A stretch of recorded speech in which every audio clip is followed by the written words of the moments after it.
Namaste. Welcome to Crystal Maths, Class 10, Chapter 5, Arithmetic Progressions. Today we are going to see how to find the sum of numbers, that is sum of the in AP formula. We are going to derive that one. Let us see. The general form of AP is A plus D, A plus 2D, etc. up to A plus n minus 1 into D. This is the last term. If you are going to find the sum, so let me write here as S. I am adding all the terms. The last term is A plus n minus 1 into D, means the previous term will be A plus n minus 2 into D. I am going to write that thing one more time, but in a reverse order. That means the last term will come over here. A plus n minus 1 into D plus A plus n minus 2 into D, etc. A plus D plus A. I am reversing the AP and writing in this way. Now I am going to add these two things. That means I am getting 2S will be equal to the first term and first term, if we are adding, means 2A plus n minus 1 into D we will get.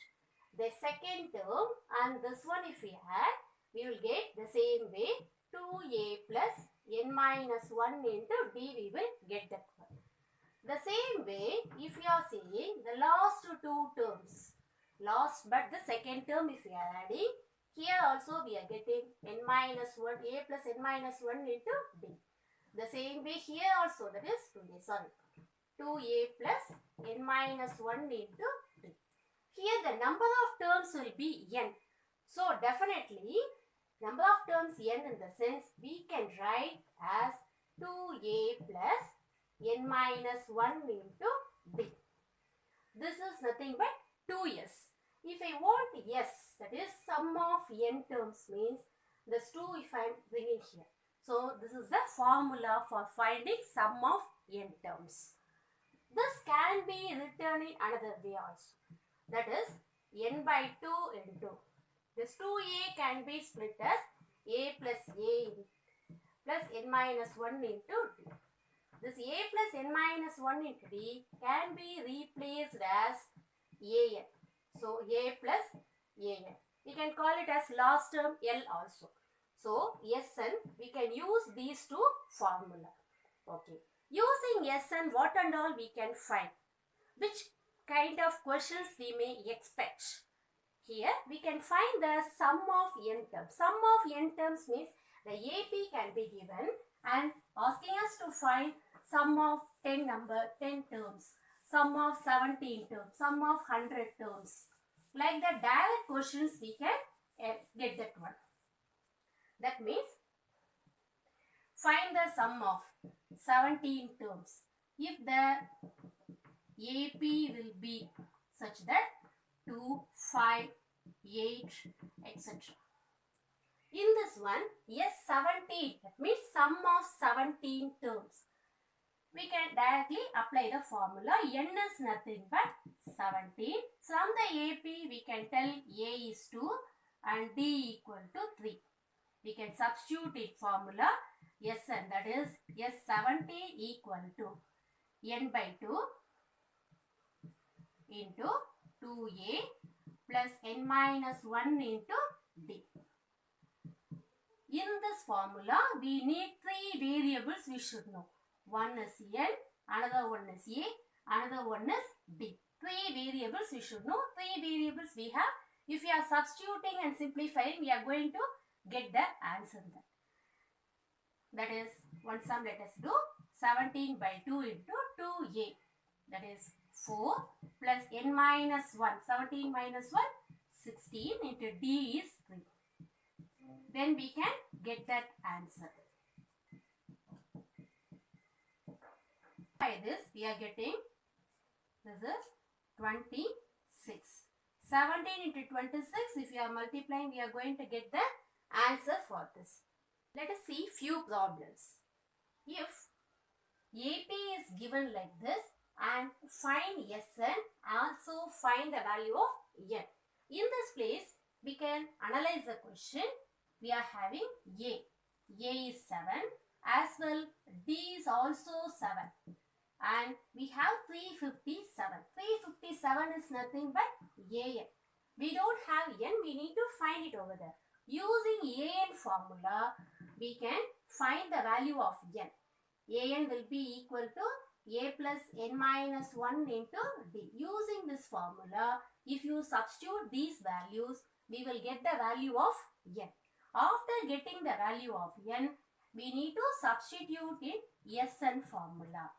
In this place, we can use that N by 2 into A plus An formula we can use. Because directly we have An, we can use this formula itself. Let us see the second problem. If the sum of 7 terms of AP is 49 and that of 17 terms is 289, find the sum of n terms. Sum of 7 terms in the sense, S7 is equal to 49. Whereas S17 will be equal to S17 equal to 289. We don't know the remaining things and all. We have to simplify the given one and then we have to get the remaining things. That means S7 in the sense 7 by 2 into 2A plus N minus 1. N is 7 in the sense 6D equal to this. The same way here S17 in the sense 17 by 2 into 2A plus 16D equal to this. If this is looking like linear equation in two variable, using that same thing, if you are solving these two equations, we will get the value of A and D. Once we know A and D, we can make it out AP and then we can get the value of Sn here. Here they did not mention what is the value of N. So we can write the answer in N itself. That is the variable N itself, we can give the answer. Let us see the third question. How many terms of AP must be taken to give a sum of 636? That means here 636 is nothing but Sn. Sn equal to 636 and from the AP we can get that one. A is what? A is equal to 9 and D equal to 8. We can substitute in this formula, derive and get the value of N. Then we will come to know how many terms over there. That means 636 will be equal to N by 2 into 2A, that is 18 plus N minus 1 into D. D is 8. Once we are simplifying, we are going to get the answer for N.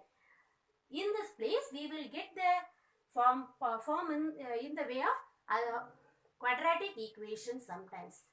If you are strong in quadratic equation, it will be very easy to simplify this kind of questions. Like this, we have so many questions are there. Whatever questions will be given, read the question, analyze, understand the situation and apply that formula in a right way. You will get the answer easily. Thank you.